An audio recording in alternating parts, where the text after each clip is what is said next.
Hello, I'm Sean Hughescamp. And I'm Monsignor Charles Minor.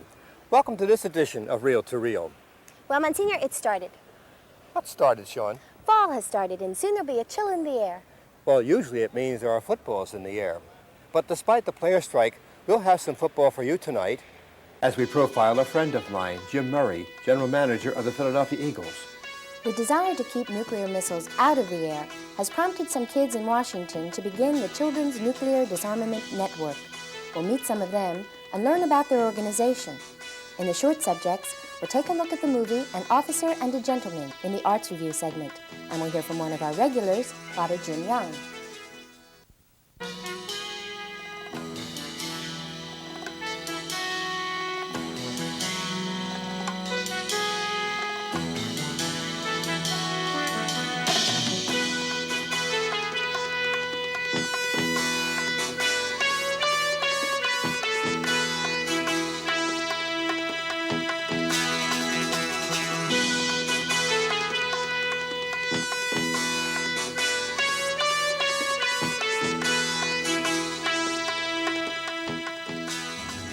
The professionals say that football is a game of blocking and tackling, the fundamentals. I'd like you to meet a friend of mine, Jim Murray. He's the general manager of the Philadelphia Eagles. Villanova University here is a great part of his life. We'll see in him his loyalty and love for God, his family, his church, and his fellow man. They're the fundamentals to be a Christian.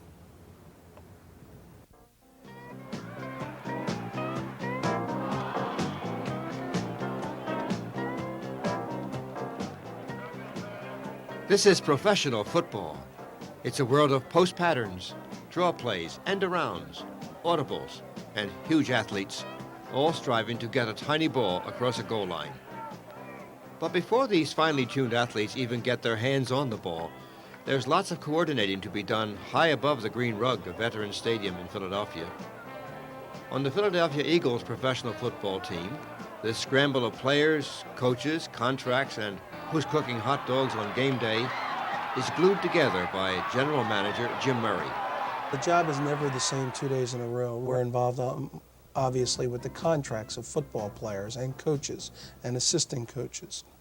We're involved in merchandising and marketing this product.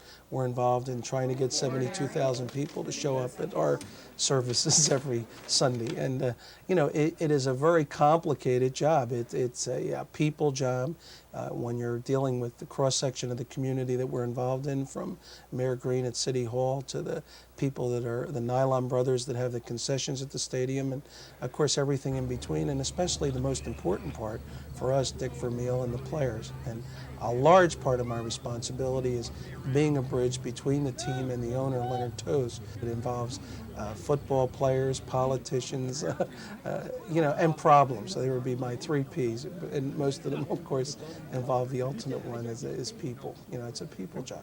This love for his fellow human beings has touched many people in the Philadelphia Eagles organization. There's no question Jim's one of the real fine people in the game of football. You know, when I came here in 1977, it seemed like he was kind of the glue that held the organization together. You know, there were a lot of problems in, and you could just see that his personality seemed to have a very settling effect on the team. And he was just, in my words, maybe just a super guy.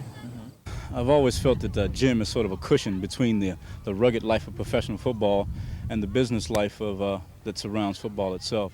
And I think he's a good a tunnel for a player to come off the field and to go in and understand the business intricacies that go on outside of football off the field.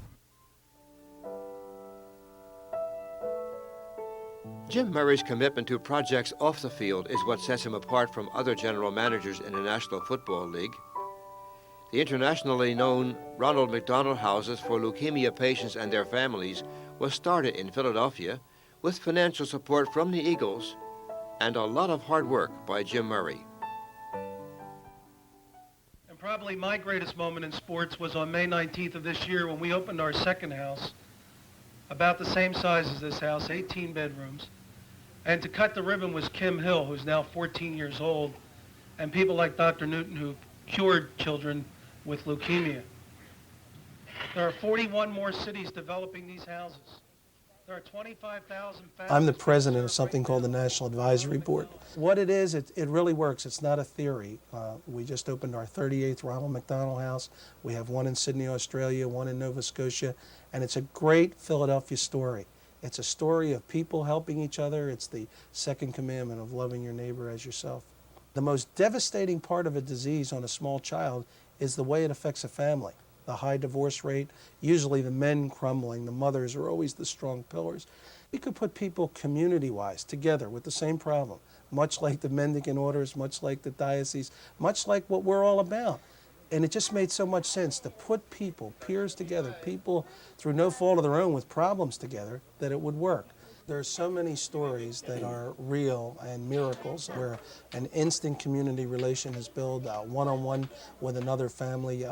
And then when the ultimate happens, and to see people literally hug each other and hold on to each other and raise each other up, and plus the unbelievable sharing of sorrow, but the absolutely inexplicable joy of seeing a child also make it together. It really defines what we've learned in our catechism. It's very inspirational to a large extent for me, seeing a person that not only is involved in the business world of football, but also gets involved in outside type things such as a flight leukemia. It's important for football players to look up to, because you can get hung up in all the ego type things that are involved in football. You forget about the real world. And Jim makes sure that, hey, you realize who's paying for that ticket and the types of things that you're going to need to help people that actually is taking their time out and spending their money to come watch you. Father, Son, Holy Spirit, amen. Bless us, O Lord, and these our gifts which we are about to receive from thy bounty through Christ our Lord, amen. Father, Son, Holy Spirit. Okay, guys. Jim Murray's job keeps him on the road a lot, but he still finds the time for his wife and 5 children and a strong commitment to his Catholic faith. Luckily, my wife Diane is a saint, and she has to sacrifice, and my children. It is hard. It is very hard. This is a fast lane. This is a tough business. It has a lot of demands. A lot of times you go on trips in 20 minutes. You end up at the other end of the country because of a problem or because of something you have to do. So it's important to have a woman that understands, and it's important to keep working on having quality time at home. If you're lucky enough to have 5 beautiful children like I have, and you can look at their faces when they're asleep, and let's face it, you're involved in an exciting business. I have 3 sons, not that Amy and Karen don't get excited, but Jimmy and Brian and John Paul. Where you get the consolation and the real hope from your children is just in their faces and watching them in their school situation. I really believe in the basics. Once again, I can't not go back to my roots. And I would encourage everybody, especially Philadelphians, to go back to their old parish, to find a way to go back to the city. If you've moved to the suburbs or if you're from the suburbs, find a way to get in there, and you will find that bridge between your life as a child and your life as an adult. This is the most important foundation of my life. Anything good that's happened to me, if there's a little success in this room by the outside world's definition, this is where we learn to be what we are. And without prayer, I always say you can't play unless you pray. And I don't care what your league is. I fracture St. Francis. I say, what does it profit a man if he, gains the whole Super Bowl and loses his soul? I mean, whatever your Super Bowl is, if you're a lawyer, if you're a doctor, if you're a banker, you want to make all the money, the answer is prayer. And if there's one thing I've learned in a lot of experiences in life, and I have had my tough times, very tough times, and the Lord and Jesus and our relationship with him is really the only thing that matters. Jim Murray has showed us that there's a lot more to football than calling plays. And we've learned that there's a lot more to Jim Murray than just football. Coming up, Arts Review critic Liz Andre will tell us about the film An Officer and a Gentleman. And on DABAR, we'll hear again from Father Jim Young.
Hi, I'm Liz Andre, and this week on Arts Review, we'll take a look at the movie An Officer and a Gentleman. The overall theme of An Officer and a Gentleman is learning respect, respect for others and respect for yourself. Self-respect is the ability to act confidently and to like yourself just as you are. And yet, without respect for yourself, respect for others is an impossibility. This is the problem faced by all the major characters in the film, especially Zach Mayo, a naval officer candidate played by Richard Gere. Zach struggles to remold himself into an officer and a gentleman, and to grow beyond the vulgarity of his unhappy childhood. As Zach begins to appreciate his own inner strength, he also starts to respect those around him for their good qualities. This is especially apparent in Zach's relationship with Paula, a factory girl he first uses and then falls in love with. Paula, played by Deborah Winger, develops a great deal of respect for herself through her love for Zach. In Paula, we see the transforming power of love, a love that rejects deceit and trickery and exercises kindness, understanding, and patience. As Zach and Paula grow in their love for one another, they come to realize that respect is a necessary ingredient in any meaningful relationship. The respect of others is often gained by overcoming adversity. In this scene, we see Zach enduring the brutal training methods of his commander, Sergeant Foley, played by Lou Gossett Jr. 6 inches off the ground. Now give me 6 to 90. Hey, Mayo, why don't we quit this little charade of yours over a couple of beers over 2 days?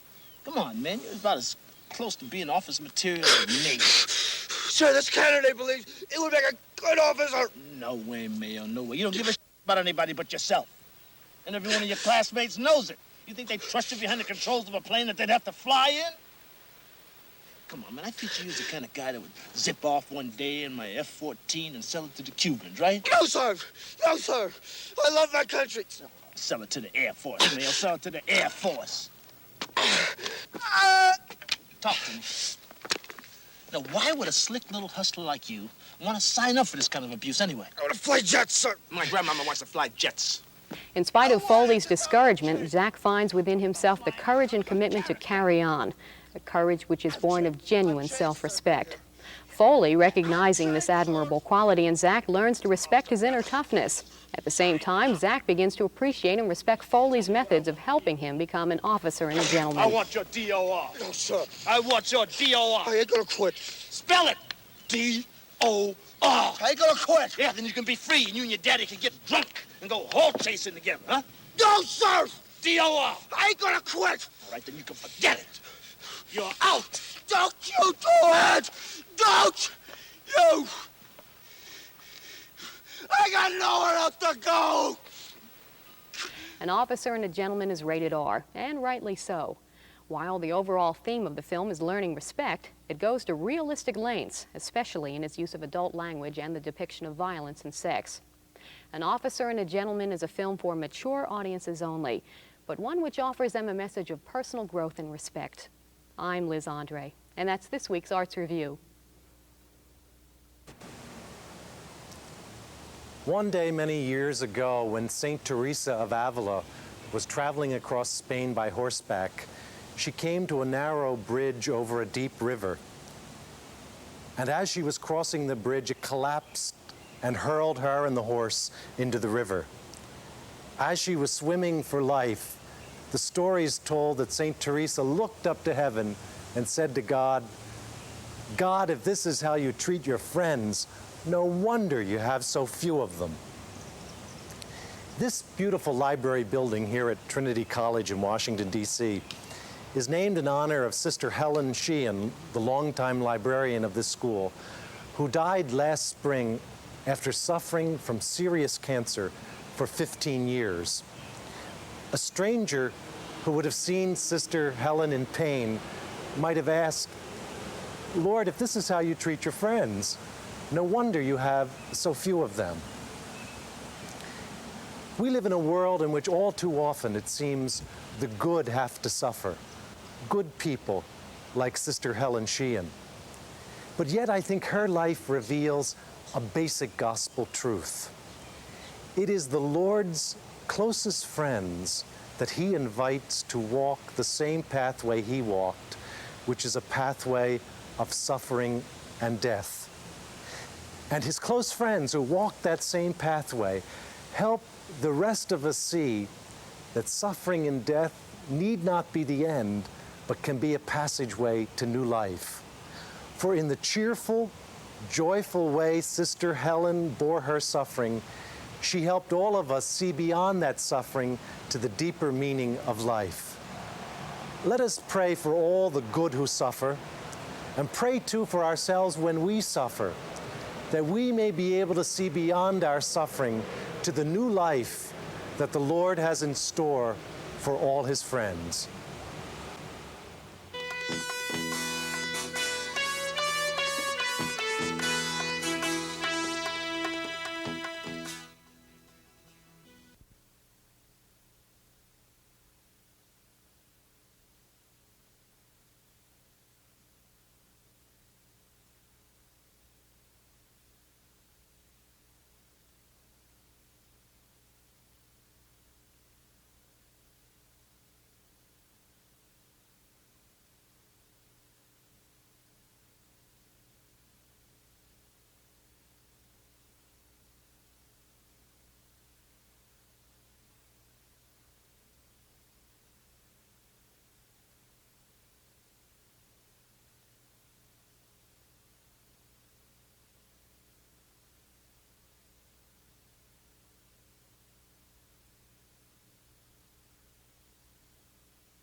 The world has changed a lot since I was a child. The dreams of my generation are probably a lot different from those of the kids today. And as we'll see from our story this evening, some of the fears have changed as well.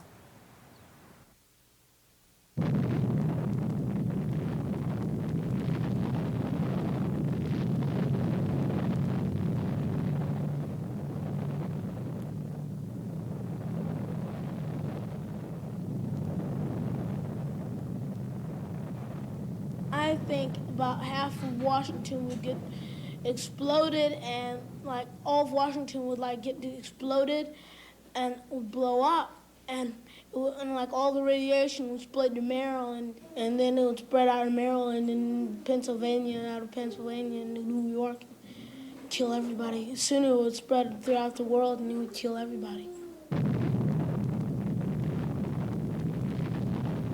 I think children should have a say on nuclear war because they have more of the world left usually. With the bombing of Hiroshima and Nagasaki, the world was introduced to an unconventional and deadly war, the nuclear war. That first use of nuclear weapons started a deadly race, that of nuclear superiority. Since then, there have been enough nuclear weapons manufactured to kill every man, woman, and child in the world many times over. Because of this awesome power, the fight for human survival has grown.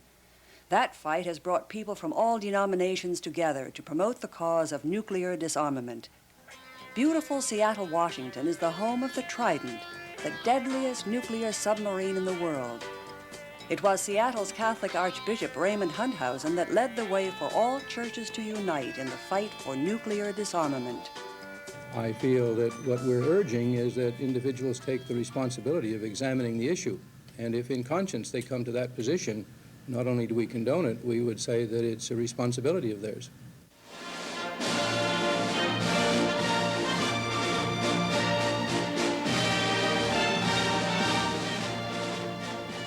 In the nation's capital, two groups of concerned individuals with a common goal meet for the first time in front of the White House. One group is from Plainfield, Vermont. I'm Nessa Rabin from the Children's Campaign for Nuclear Disarmament. I'm 13 years old, and I'm on the planning committee of the Children's Campaign for Nuclear Disarmament.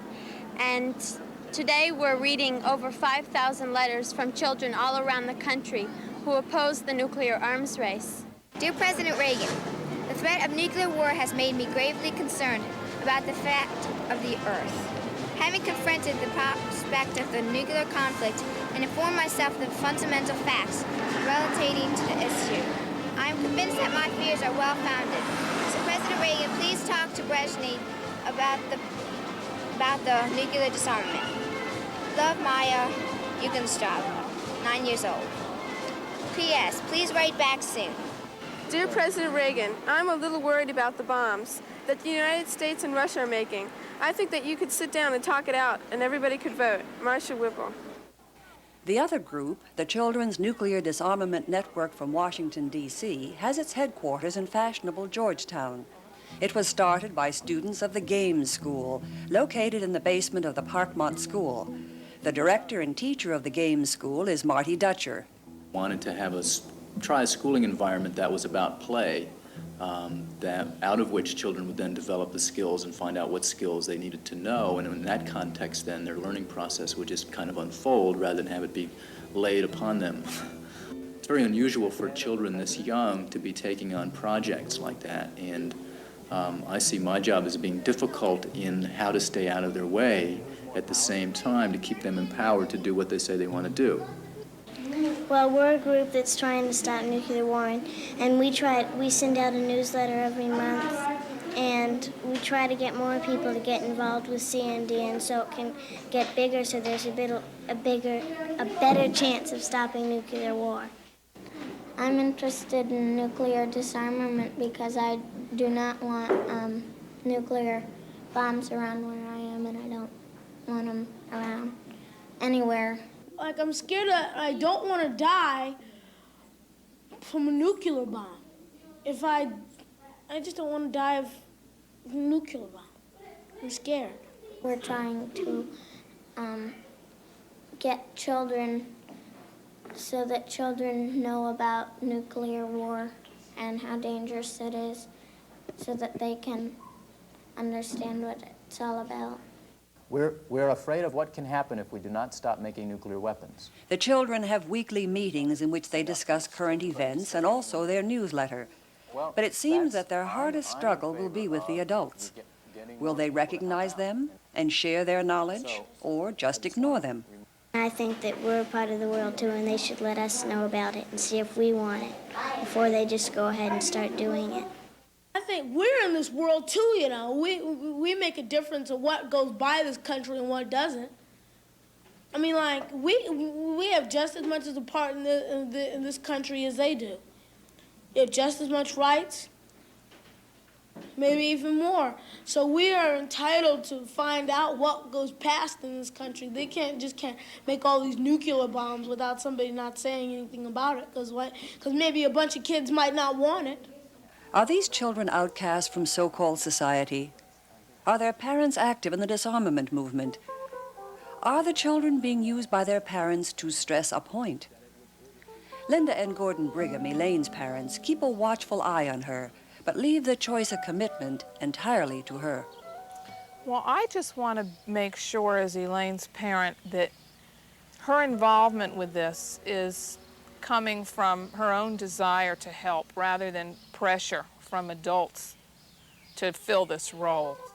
I feel like as long as if Elaine is happy with what she's doing, then that's fine with me. The most important thing is that she be doing something that she likes and that she's happy with it. At first I was concerned that it would be too much of a burden and would feel like too much of a responsibility, and that it would be just too negative and depressing. But it seems to be okay. She's gotten a lot out of the experience too, self-confidence and feeling like she can make a difference and do something about it. And I think as long as she feels like she's making a difference and she can do something about the problem, that it can be a positive thing, and that seems to be happening. So I'm not too worried about it right now. If I met President Reagan, I would say that I think that we shouldn't have a nuclear war because it could blow up everything. And if he likes a country, why is he making all these bombs to try to blow it up?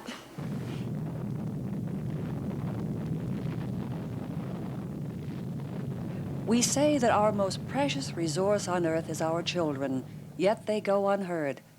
Maybe it is time to tap this great and available resource before it is too late.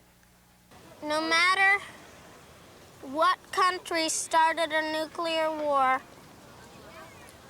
our whole world could go out like a light bulb, and there would be no one to turn it on.